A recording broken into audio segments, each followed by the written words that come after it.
Good morning or afternoon, Year 3, and welcome to your World Book Day Assembly. Yay! Now, World Book Day is an amazing day that we celebrate every single year.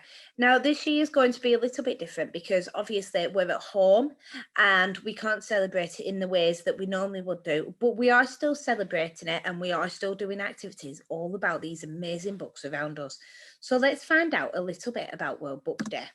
So what is World Book Day? World Book Day's mission is to celebrate reading for pleasure, okay? And it says, and give every child a book of their own. That doesn't mean giving an actual book. It means sharing books for enjoyment and reading for pleasure. It is a special day to celebrate reading for pleasure, a day on which people all over the world might share stories, pretend to be their favourite book character, and even dress up as them, because we've done that before, haven't we? You might enjoy reading for more of the day than usual, or have fun sharing a story with somebody special.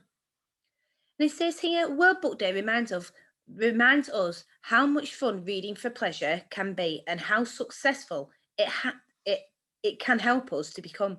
Reading really helps us grow our brains, grow our imaginations, and just develop as people as well. Reading helps, makes us laugh, it makes us cry. We get so much from reading. So lots and lots of books. We can find books in lots of places. So at school, at home, in the library, in the shops, and there's lots of different types or genres of books, okay? So how many of these genres have you heard of or read? So non-fiction, adventure, science fiction, fairy tale, biography, you should know about biographies, Year 3, fantasy, autobiography, mystery, instructional, comedy, myth, and legend. What I'd like you to do, I'd like you to just note down which type of genres of books you have read. So you can pause the video, off you go, Year 3. So once you've noted down those genres, what you can do afterwards, you can send me a picture of those, just that I know what books you have read and what genres. So it says here, books. Every year there are books that are specially written to celebrate World Book Day. And like these ones here, you can find out more about these books on the World Book Day website. So what I'll do, I'll put this link here on the class page for today. So there's all these amazing books, okay? Now, me and Bethany love the What the Ladybird Heard stories. That one's there. There's lots of different books, as you can see, all around. Why reading is so important. Once you learn to read, you will forever be free. And that is what Frederick Douglass said.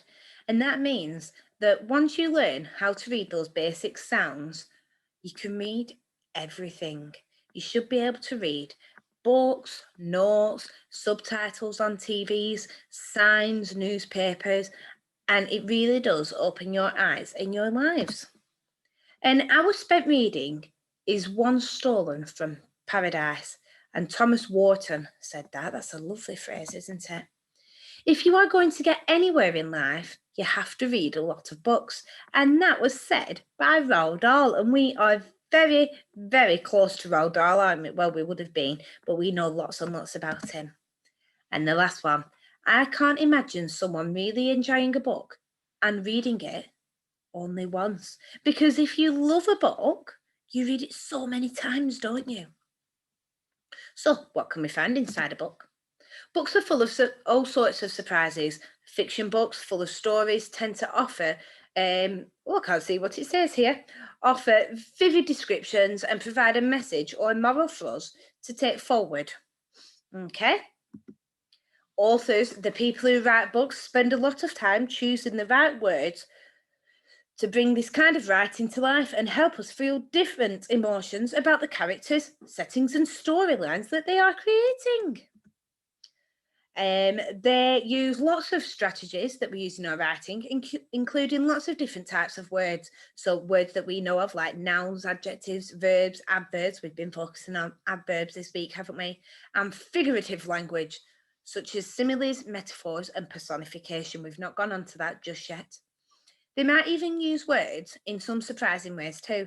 So it's good to spend time reading sentences and paragraphs that we particularly enjoy to see how the author influences us to feel the way we do about their writing. And that means how it makes us feel when we read that sentence out of their book. But also, it's amazing when we read books and we think, they've put that a good way.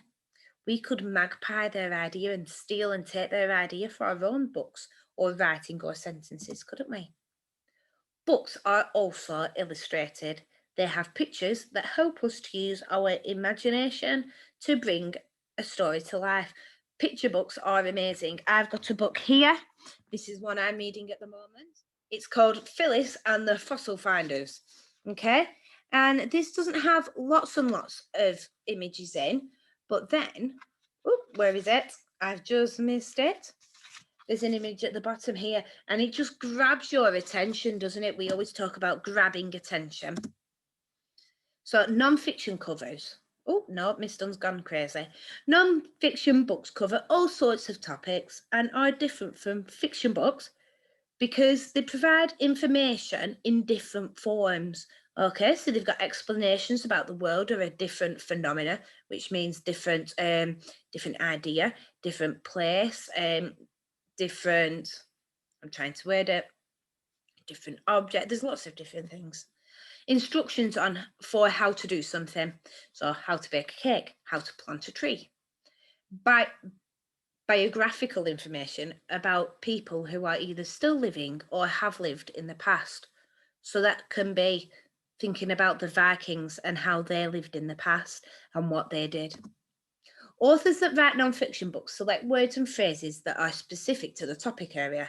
So I wouldn't be talking about Vikings and their helmets if I was doing a non-fiction book, say, about mermaids, would I?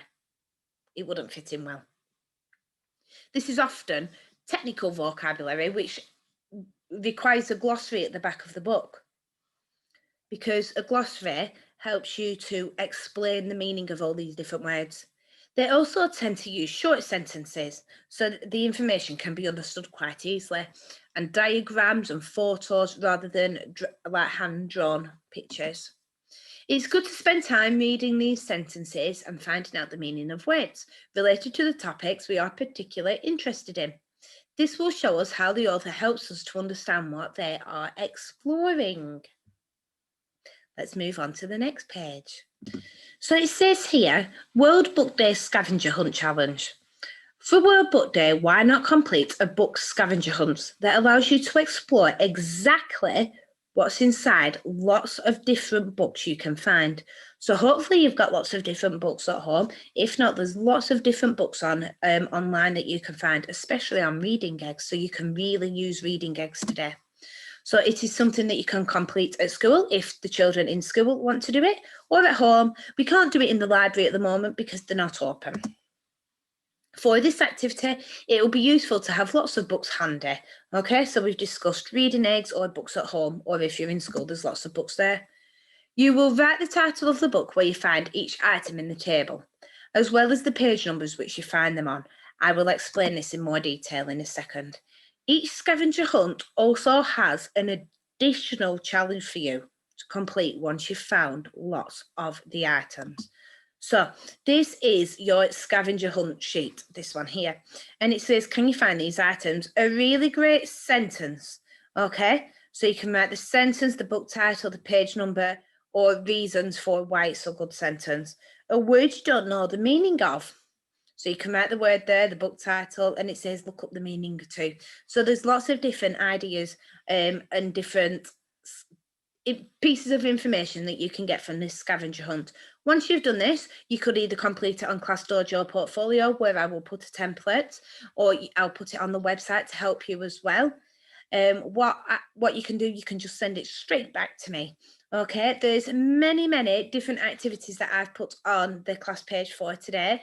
Please make sure you are completing some of them, and once you've done, take a photo and send them to me. Okay, superstars, have fun being book explorers today.